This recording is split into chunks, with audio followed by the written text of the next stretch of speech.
Nandito na naman kami guys sa gubat at hinahanap namin yung puno ng batuan.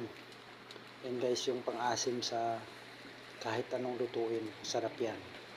So tingnan nyo guys, napakasukal ng gubat dito. Dito kami dumaan sa sapa. Yan guys, at enjoy lang sa aming paglakbay dito sa gubat. Yan, bato-bato pa.